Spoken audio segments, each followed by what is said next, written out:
ताल्लुक़ है और इसी नाते लोग एक जिम्मेदारी भी सौंपे कि मौलाना आज़ाद वेलफेयर ऑर्गेनाइजेशन जो है उसकी खामी है, जैसे कि मैं उस बार अड़ गया अगर इस्लामपुर में, तो उसको उसने कबूल किया। और फिर हम लोग कुछ लोग हमारे ये अंदर ऐसे हैं कि बांग्ला और इंग्लिश में एप्लीकेशन के जहन में पहले ही से बसी हुई थी ये बात कि हमको WBCS कंप्लीट करना है और उसकी तैयारी वो अब भी कर रहा है। और उसके लिए हमने जाहिर सी बात है कि वो बच्चा जो बचपन से एक टारगेट को लेकर चला है और आज एक गवर्नमेंट की इस पॉलिसी की वजह से उसको उसका टारगेट नहीं मिला, तो उसके जहनी गवर्नमेंट की इस पॉलिसी को आप किस तरह से देखते हैं कि सिर्फ बंगाली और नेपाली मीडियम को कहीं ना कहीं से हमारे बच्चों की ज़िंदगी को ख़राब करने की पॉलिसी है। नहीं आते वो हिंदी भाषी थे, तो वो लोग चांस पाए ना भाई। आपकी पॉलिसी की वजह से कन्हैया लाल जैसा आदमी नहीं आ पाएगा, कौसर साहब जैसा आदमी नहीं आ पाएगा। हिंदी वाले को फिलहाल मौका दिया जाए, कंपलसरी अगर बंगला करना ही आपको तो फिर अभी से शुरू किया जाए, 10 साल के बाद कंपलसरी करें, कुछ तो ऐसा बस बिल्कुल यही बात है कि आप अचानक लाकर एक पॉलिसी हमारे सर पे थोप देते। आदाब नाज़रीन, मैं अब्दुल रज़्ज़ाक और आप देख रहे हैं सदाकत न्यूज़ टाइम। नाज़रीन, अभी हम मौजूद हैं दालकोला थाना यानी ज़िला उत्तर दिनाजपुर के ग्वालपुर 2 ब्लॉक के तहत दालकोला थाना के अंडर एक सुरजापुर 1 ग्राम पंचायत में, जहां एक बड़ी शख्सियत से मेरी मुलाकात हुई। और मुलाकात इस निस्बत से भी है कि ख़बर मिली कि ये हज़रत जो हैं अपने 2 बच्चों को कलकत्ते में पढ़ाते हैं, अपने 3 बच्चों को, 2 लड़के और 1 बेटी, उनके कलकत्ते से तालीम ले रहे हैं वो लोग।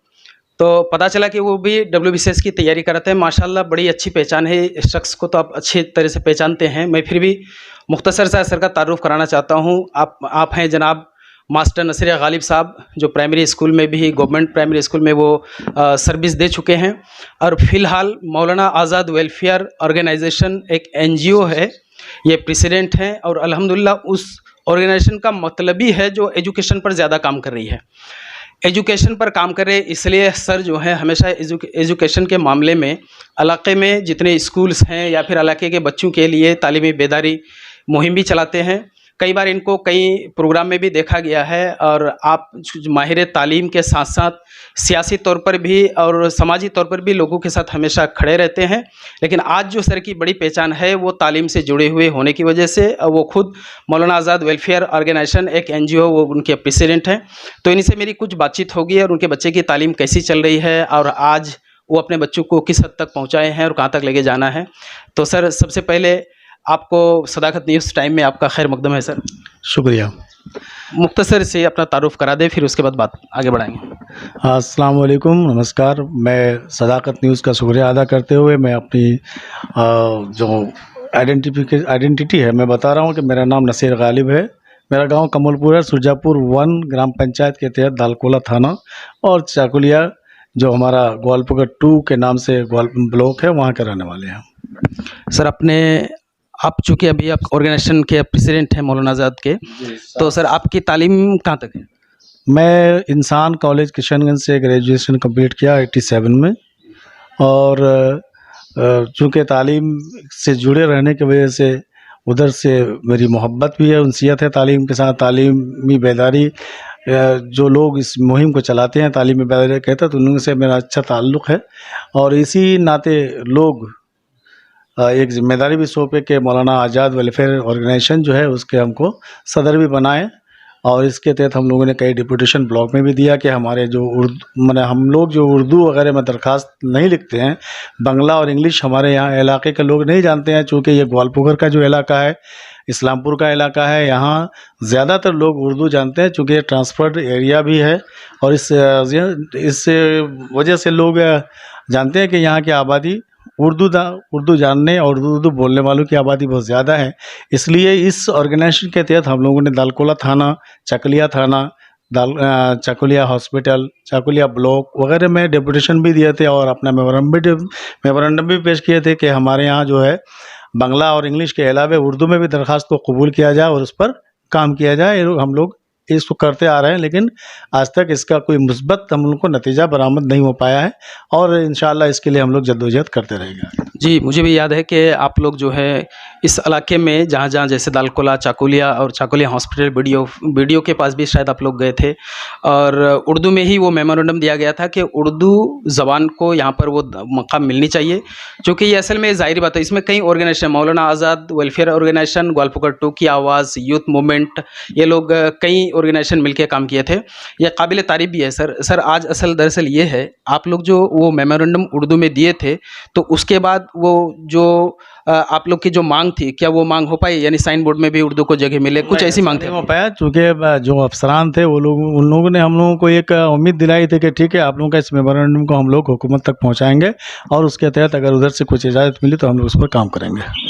सर, उर्दू के बारे में जब आप बात कर ही रहे हैं, तो क्या हुकूमत में, मैंने हुकूमत जो है इस पर कभी कोई भी एक्शन ली है, या कोई ऐसा कोई स्टेटमेंट या फिर कोई ऐसा प्रपोजल?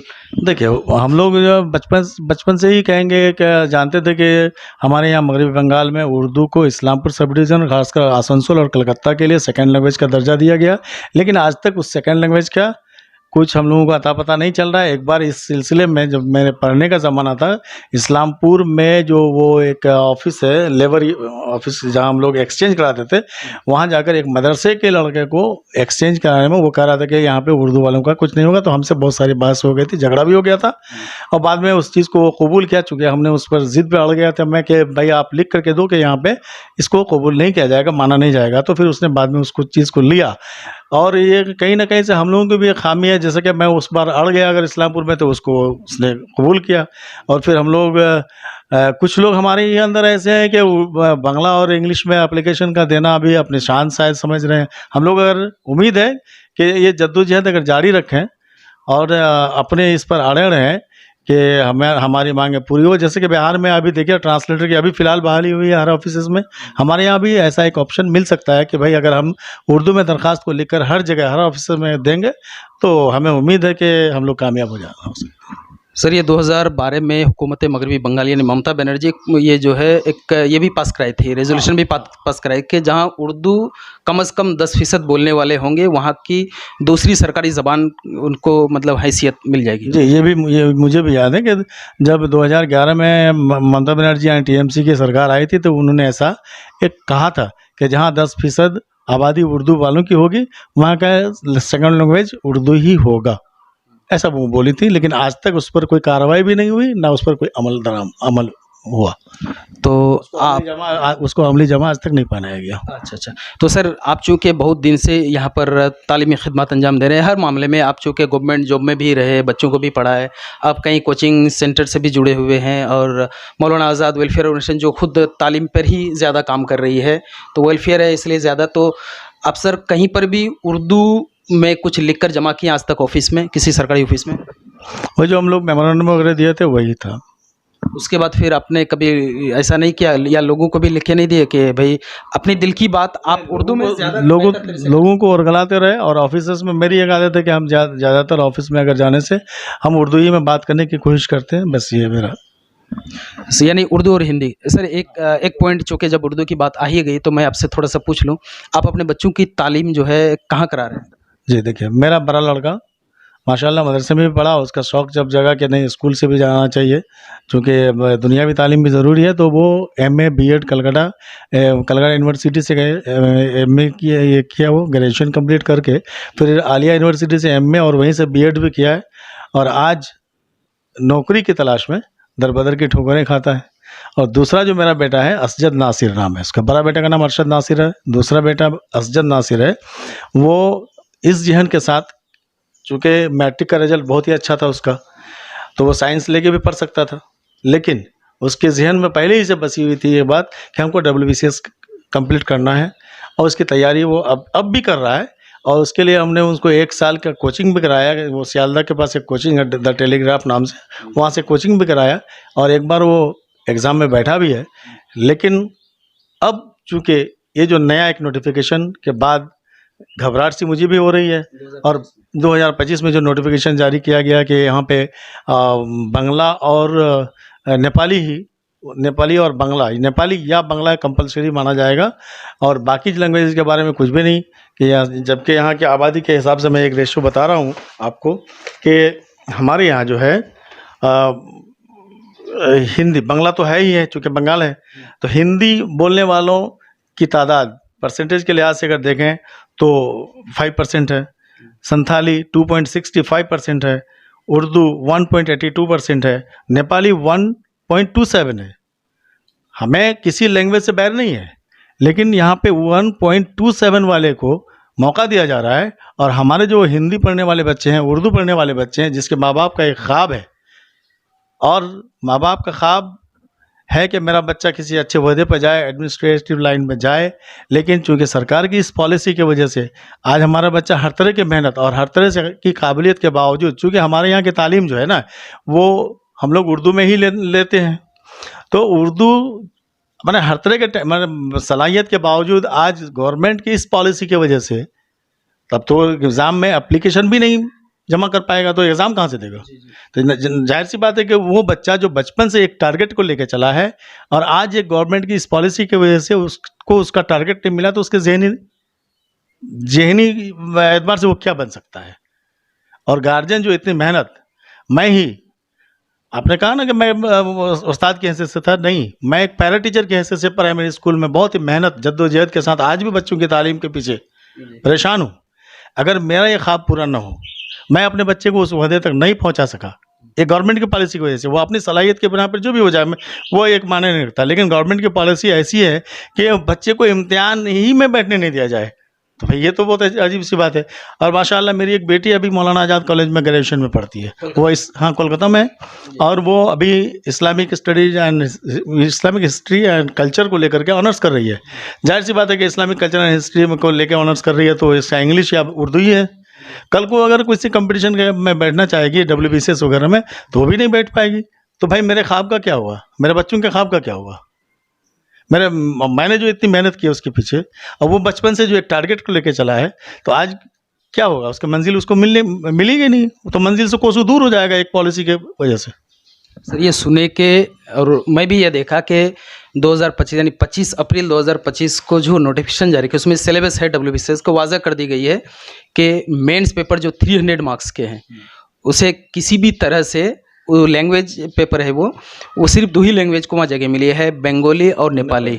तो सर बंगाली और नेपाली आप बता रहे हैं कि आप फिर कोचिंग भी करवा रहे हैं बच्चों को WBCS की, फिर वो जो है उर्दू, नेपाली और बंगाली और नेपाली, वो क्या वो बच्चे हैं, वो मतलब सेटिस्फाइड हैं, लिख पढ़ सकते हैं, उस पर क्वालिफाई कर सकते हैं? नहीं, देखिए यहाँ पे एक बात यह है कि जब मैं स्कूल में पढ़ रहा था, तो उस वक्त एक गवर्नमेंट की पॉलिसी थी कि भाई हमारे यहाँ MIL बोल के 50 नंबर का बांग्ला पढ़ाया जाता था, जो उर्दू बच्चे थे, उर्दू हिंदी बच्चे को वो पढ़ाया जाता था बांग्ला, और बांग्ला के बच्चों को हिंदी पढ़ाया जाता था। इसकी तो बात ही अलग है।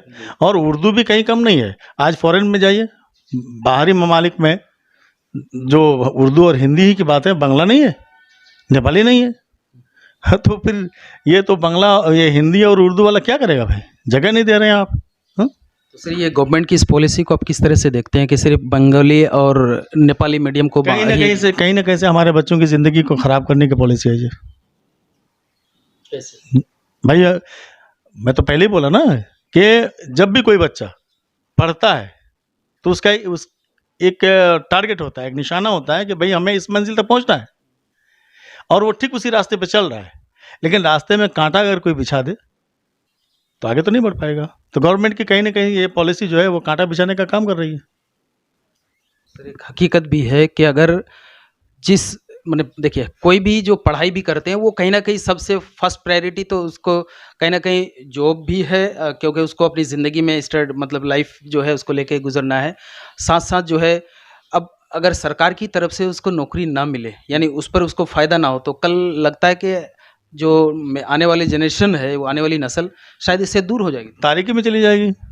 और देखिए एक पॉलिसी, हाँ जी, एक पॉलिसी देखिए, हाँ मजबूर होकर के गार्जियन जो है, जो गार्जियन है या बच्चा है, वो इस लैंग्वेज को आहिस्ते आहिस्ते छोड़ता हुआ चला जाएगा, क्योंकि उसका अगर कोई मकसद है कि भाई हमें अच्छी नौकरी हासिल करनी है, और आप लैंग्वेज के हिसाब से बाहर खड़ा कर देते हैं, आप दीवार खड़ी कर देते हैं, तो वो तो बच्चा फिर दूसरी तरफ चला जाएगा, अपने लैंग्वेज को भूल जाएगा वो। अच्छा, एक पॉलिसी हमें समझ में नहीं आ रही है। आप यहाँ पे उर्दू एकेडमी कायम किए हुए हैं, उर्दू एकेडमी के ज़रिए से कलकत्ते में, जहाँ तक मेरे नॉलेज में बात है, कि 3-4 ऐसे सेंटर्स हैं, मराकज़ हैं, जहाँ पे आप WBCS के बच्चों को कोचिंग दे रहे हैं, फ्री ऑफ कॉस्ट दे रहे हैं, मतलब उसकी सलाहियत की बुनियाद पे।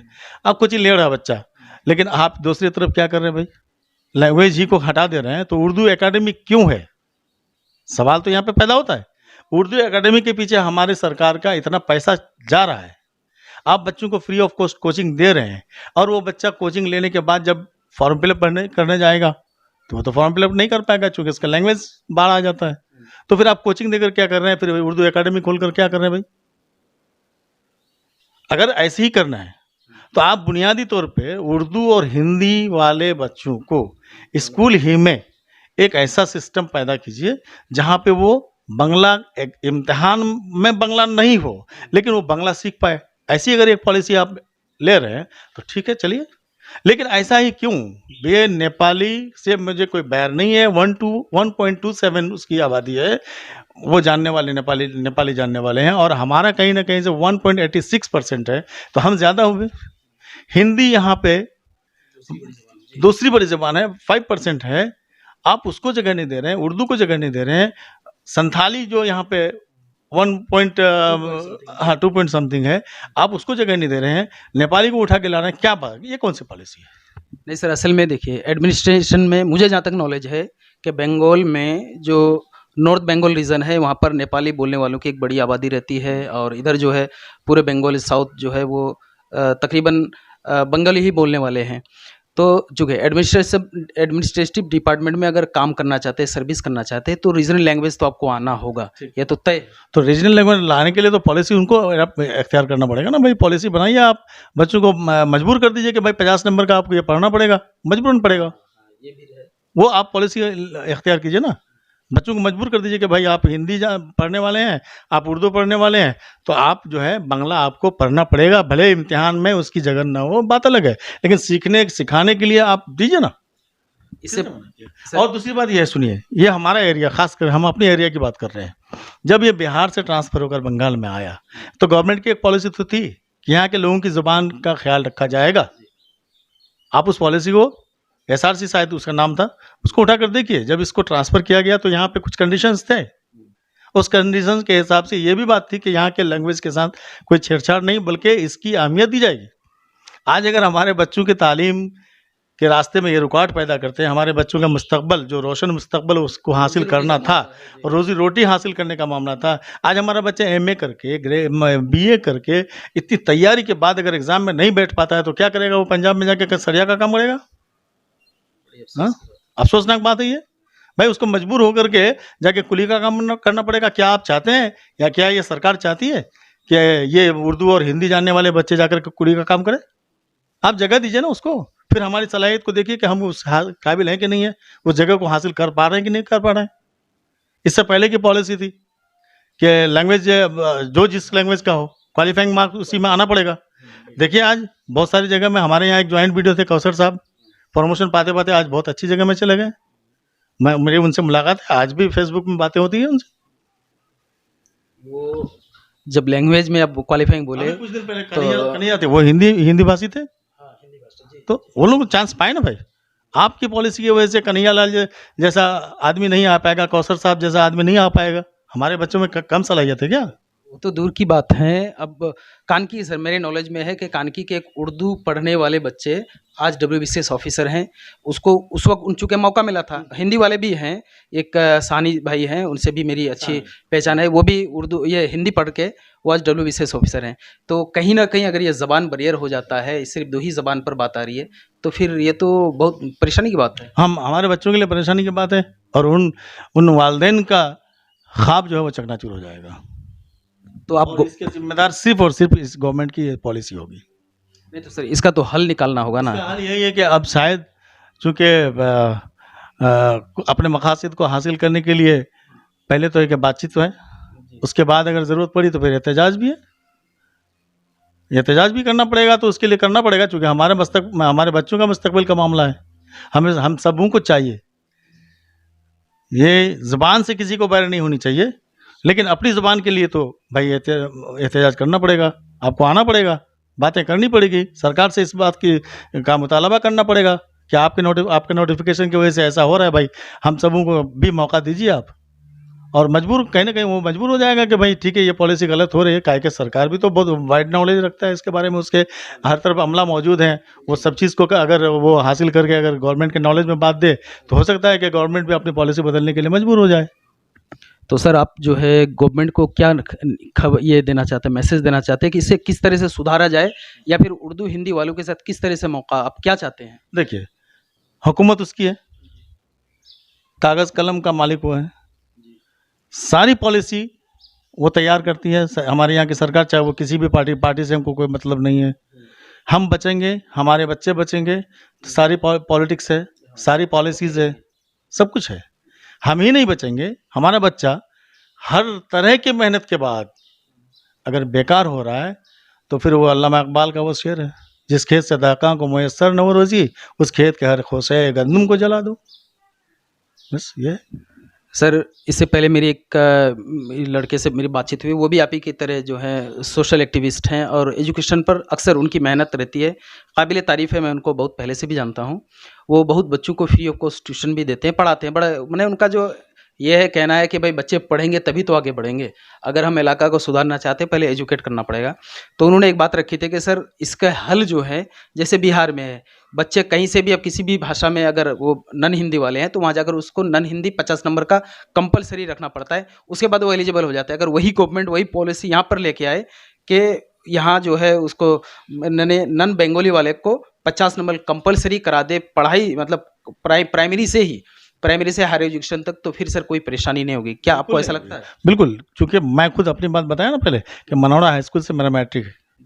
वहाँ पे चटर्जी नाम के एक टीचर रहते थे, जो हम लोगों को बांग्ला पढ़ाते थे 50 नंबर का। भले उसका इम्तिहान नहीं होता था, लेकिन जब वहाँ से हम इंसान कॉलेज गए, चूँकि वो बिहार इसके अंडर है, तो वहाँ पे हिंदी MIL बोल के 50 नंबर का हम लोगों को इम्तिहान भी देना पड़ा, उसमें पास भी करना पड़ा। वो कंपलसरी है तो आज बताइए कि मैं अल्लाह का शुक्र है, मैं एहसानमंद हूँ ऐसी पॉलिसी इख्तियार करने वालों का, कि मैं बांग्ला में भी लिख सकता हूँ, बोल सकता हूँ, पढ़ सकता हूँ, हिंदी लिख सकता हूँ, बोल सकता हूँ, पढ़ सकता हूँ। भले मेरी अंग्रेजी कम हो, लेकिन मैं उसमें भी कुछ लिख सकता हूँ, बोल सकता हूँ, पढ़ सकता हूँ। उर्दू तो मेरा लैंग्वेज है ही।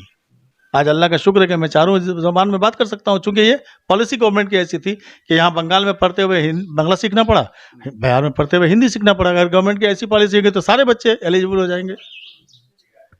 तो सर वो नेशनल पॉलिसी एजुकेशन जो पॉलिसी है उसमें, लेकिन एक बात वाज़ेह है कि मदर लैंग्वेज में यानी मादरी ज़बान में तालीम देनी चाहिए। तो सर उर्दू वालों की तो मादरी ज़बान उर्दू, हिंदी वाले के मादरी ज़बान उर्दू हिंदी, तो फिर कैसे एजुकेशन पॉलिसी 2009 में इख्तियार किया गया है, उसमें तो ऐसा है कि बच्चे जिस लैंग्वेज के होंगे, मदर टंग जिसका जो होगा, उसको उसी लैंग्वेज में। न्यू एजुकेशन पॉलिसी में भी हाँ, न्यू एजुकेशन पॉलिसी 2009 की बात मैं कर रहा हूँ कि उसमें ऐसा प्रोविज़न है कि जो जिस लैंग्वेज में हो, उसको उसी लैंग्वेज में तालीम, उसी ज़बान में तालीम उसको दी जाए। तो एक तरफ ये पॉलिसी है, लेकिन दूसरी तरफ फिर कहीं न कहीं से एक दीवार खड़ी कर दी जाती है कि भई आप लाख तालीम हासिल करो, लेकिन ये दीवार आप उस पार नहीं जा सकते। तो ज़रूरी है कि मैं इस दीवार को हटाने की कोशिश करूं, और वो बिल्कुल गांधीइज़्म वाला पॉलिसी अख्तियार हो, चाहे उससे आगे अपने बच्चों के मुस्तकबिल के लिए जैसा भी कदम उठाना पड़े। नहीं सर, देखिए सबसे बड़ी बात है कि ये एक हकीकत है, आप तो के तालीम में मैदान में काम भी करते हैं, कर चुके भी हैं। आप गवर्नमेंट में भी सर्विस दे चुके हैं, प्राइवेट में भी दे रहे हैं, आज जो है नॉन गवर्नमेंटल ऑर्गेनाइजेशन में भी आप काम कर रहे हैं। तो आप जो है आपकी हुकूमत से क्या मांगे? अगर कोई भी हमारे इलाकाई तौर पर जो हमारे ये जो है एडमिनिस्ट्रेशन की जो अलग अलग डिपार्टमेंट है, आप इनके थ्रू क्या मैसेज देना चाहते हैं कि गवर्नमेंट को पॉलिसी आखिर इस पर क्या करना चाहिए? क्या अभी तक फ़िलहाल इसे रोक लगाई जाए, या फिर उर्दू हिंदी वाले को फ़िलहाल मौका दिया जाए? कंपलसरी अगर बांग्ला करना ही आपको, तो फिर अभी से शुरू की जाए, 10 साल के बाद कंपलसरी करें, कुछ तो ऐसा प्रोविज़न बस बिल्कुल यही बात है कि आप अचानक लाकर एक पॉलिसी हमारे सर पे थोप देते हैं, जिसकी वजह से हमारे बच्चे जो पिछले कई सालों से मेहनत कर रहे हैं, उसके लिए तो भाई रास्ता बंद हो गया। तो आपको अगर यही पॉलिसी इख्तियार करनी हो, बंगाल में रहते हैं, बांग्ला ज़रूरी है, मैं भी मानता हूँ, ऑफिशियल लैंग्वेज बांग्ला है, मैं मानता हूँ इस बात को। तो आपको ये पॉलिसी जो है कम से कम उसको आहिस्ते-आहिस्ते इसको लागू करना पड़ेगा, जब तक मेरे बच्चे उस रास्ते पर चलने के लायक बन जाएंगे। आप ऐसी पॉलिसी लेकर आइए ना, आप स्कूल में बांग्ला को 50 नंबर का बांग्ला, जो पहले एक पॉलिसी थी, जो हमारे ज़माने में 82 में मेरा मैट्रिक हुआ है, उससे पहले वो पॉलिसी थी कि बांग्ला पढ़ना पड़ता था 50 नंबर का। आप ऐसी पॉलिसी इख्तियार कीजिए कि बांग्ला हमारे बच्चों को, हिंदी और उर्दू वालों को बांग्ला पढ़वाइए और बांग्ला वाले को हिंदी पढ़वाइए, चूँकि हिंदी नेशनल लैंग्वेज है, आप उसको पढ़वाइए। आप उसके लिए स्कूल में वैकेंसी कीजिए, स्कूल में टीचर बहाल कीजिए, आप ऐसी पॉलिसी लीजिए ना। और अभी आज ये अचानक, तो वो बच्चे जो ये 25 मई को नोटिफिकेशन हुआ है ना, जो 25 अप्रैल को 25 अप्रैल को नोटिफिकेशन जारी कर रहे हैं आप, जो 24 अप्रैल तक अपने मकसद में अड़ा हुआ था कि मुझे WBCS करना है, WBCS इम्तिहान में बैठना है, 24 अप्रैल तक जिसका टारगेट था, तो 25 अप्रैल के नोटिफिकेशन के बाद क्या हुआ, वो ज़हनी तौर पे दबाव में आ गया। तो आप क्या करना चाहते हैं हमारे बच्चों के साथ? तो गवर्नमेंट को मैं यही पैगाम देना चाहता हूं कि हम यहाँ के बहुत ही अमन पसंद शहरी हैं, हमें अपने बच्चों के मुस्तकबिल के लिए सोचना है। और साथ साथ अब आप हमारी सरकार हैं, आप जबकि आपको कुर्सी पर बैठाया गया है, तो आप हमारी हर भलाई को सोचिए। तो वहाँ पे उर्दू वालों के बारे में सोचिए, जिन लोगों ने आपके लिए सब कुछ एक तरफ रखकर आपको उस कुर्सी तक पहुँचाया, आप उसके बारे में सोचिए ना। आप उनके बारे में, उनके बच्चों के बारे में सोचिए, पॉलिसी इख्तियार कीजिए, हमारे बच्चों को चांस दीजिए ताकि वो अपनी सलाहियत के मुताबिक अपनी जगह को हासिल कर सके। मैं यही पैगाम देना चाहता हूँ सरकार को, गवर्नमेंट को, उसके ऑफिसर्स के ज़रिए से कि भाई आप वहाँ तक बात को मेरी पहुँचाइए जहाँ जाकर ये पॉलिसी बनती है। आप इस पॉलिसी में अभी, चूँकि आपने नोटिफिकेशन जारी कर चुका है, तो अभी आपके हाथ में पावर है, आप लोगों के बातों को ध्यान में रखते हुए उसमें तरमीम लेकर आइए, अमेंडमेंट के जरिए इस चीज़ को फिर से लागू कीजिए। भाई हर लैंग्वेज को क्वालिफाइंग मार्क में लेकर आइए, उर्दू भी हो, हिंदी भी हो, नेपाली हो, बांग्ला हो, संताली हो, ताकि सभी लोग उसमें हासिल कर सकें जगह। तो सर इसमें आप जो है, चूँकि मौलाना आज़ाद वेलफेयर ऑर्गेनाइजेशन एक NGO चलाते हैं, एजुकेशन पर भी ज़्यादा काम कर रही है, तो इसके ताल्लुक से आपके इलाके में आप ऑफिस में ये जो कि एडमिशन डिपार्टमेंट वीडियो साहब को जाके मेमोरेंडम दिए हैं या फिर DM साहब को कभी दिए हैं इस मामले पर कि WBCS यानी अब तक ये जो नोटिफिकेशन हुई है, या फिर लेजिस्लेटिव बॉडी जो आपके हैं यहाँ MLA या फिर मिनिस्टर साहब, इन लोग को कभी भी इस मामले में अब तक खबर की हैं आप? नहीं, मैं कैसे खबर करूँ, क्योंकि ये जब पॉलिसी बनी है तो विधानसभा में जाहिर सी बात है कि इसकी बातें होंगी, चर्चा में आएगी बात है। तो हमारे यहाँ माशाअल्लाह, हमारे यहाँ जो मिनिस्टर साहब हैं गुलाम रब्बानी साहब, वो कैबिनेट मंत्री हैं, हमारे यहाँ के MLA हैं मिनाजुल आरिफीन आज़ाद साहब, तो इन लोगों के नॉलेज में तो शायद वहीं से बात आ चुकी होगी। तो इन लोगों को पहले, बल्कि मुझे जगने से पहले, मेरी बेदारी से पहले इन लोगों को बेदार होना चाहिए था कि भाई हमारे इलाके के लिए क्या हो रहा है, भाई इन लोगों को आना चाहिए। अगर नहीं आई हो बात इन लोगों के जहन में, हो सकता है कि गवर्नमेंट कहीं ना कहीं से इन लोगों को अलग रख करके ही पॉलिसी इख्तियार कर ली हो। तो जब हम लोग अब इसमें थोड़ा सा बेदारी अपने अंदर लेके आ रहे हैं, तो मैं सोच रहा हूँ कि इन लोगों तक भी बात पहुँचाऊँगा ज़रूर। अच्छा, तो हाँ, तो जितने आप लोग इस इलाके में जितने भी NGOs हैं, क्या सब मिलके इस बात को लेके आगे बढ़िएगा? इंशाअल्लाह कोशिश यही रहेगी हमारी, और आज से ही ये कोशिश रहेगी कि हमारी बातें सरकार तक पहुँचे, तो इसका ज़रिया कोई भी बने इसका। अच्छा, ठीक है सर, बहुत बहुत शुक्रिया वक्त देने के लिए। बहुत शुक्रिया। नाज़रीन, अभी हम लोग समाअत कर रहे थे जनाब मास्टर शेख गालिब साहब, इनकी बातों से और इनके ख़यालात से आप समझ ही गए होंगे कि सर की सलाहियत काबिलियत क्या है। सियासी भी कुछ बातें अभी करने का मौका नहीं है, सियासत में भी माहिर है, लेकिन एजुकेशन पर बड़ा अहम इनका किरदार रहा है, इलाकाई तौर पर भी, समाजी तौर पर भी। तो इनसे जो हम लोग अभी जो खुसूसी तौर पर बात की, अपने बच्चों को भी WBCS की तैयारी में लगाए हुए हैं, इलाके में और भी हैं, और कई ऐसे भी बच्चे हैं जो आने वाले एग्ज़ाम में बैठने की तैयारी करते हैं। हर माँ बाप का ख्वाब होता है कि हुकूमत में रहकर हुकूमत का हिस्सा बने और एक अपनी खिदमत जहाँ तक मुमकिन हो वो दें। तो इनके जो ख़यालात और देखे आपको कैसा लगा, और आप क्या चाहते हैं कि उर्दू, हिंदी और संथाली को भी मौका दिया जाए, या फिर बंगाली को, जो बांग्ला ज़बान अगर कंपलसरी ही करना है तो आज से ही उर्दू में हुकूमत से ये बात मैं भी कहना चाहता हूँ कि सर भी बोले, मैं भी कहना चाहता हूँ कि हुकूमत को ही चाहिए कि वो अपनी पॉलिसी में कुछ तब्दीली लाए और प्राइमरी से लेवल से ही वो हायर एजुकेशन तक बंगाली को दिया जाए। जैसे पहले सर बता रहे थे कि 8 तक उनको बांग्ला पढ़ाया जाता, मैट्रिक तक पढ़ाया था, लेकिन उससे शायद एग्ज़ाम नहीं होता था। बहरहाल, लेकिन अब किसी भी एग्ज़ाम में जाइएगा तो कम से कम 10th के सर्टिफिकेट्स में आपको, कहीं पर भी सर्टिफिकेट्स में आपको मार्क्स दिखना चाहिए कि आप इसको पढ़े हुए हैं। बहरहाल, आपकी इसमें क्या राय बनती है, अपनी राय का इजहार कमेंट सेक्शन में ज़रूर दें। तब तक के लिए शुक्रिया, खुदा हाफिज़।